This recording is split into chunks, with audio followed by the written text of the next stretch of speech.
একটু আগে একজন অনেক টাকা দিয়ে দিল, আমি দেখছি। ভাই আপনি তো বড় লোক হয়ে গেছেন ভাই নির্বাচনের আগে। কিরে ভাই, ভাই এই নির্বাচনে এত টাকা দিতেছে কি আপনার? আমি তো বুঝলাম না, এরকম দেখি নাই আগে পরে ভাই। আপনারটাই দেখি আর হাসনাত আপনারটাই দেখি যে এত টাকা নেই মানে।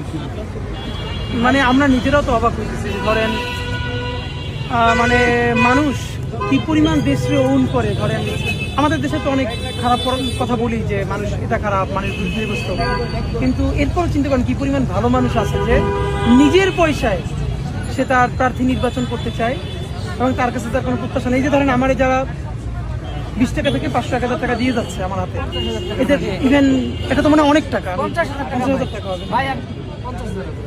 মানে ধরেন ওনার সাথে আমার জীবনের সেকেন্ড টাইম দেখা হবে কিনা তাও তো জানি না। আমার কাছে তো কোনো প্রত্যাশাও নাই, চিনিত না।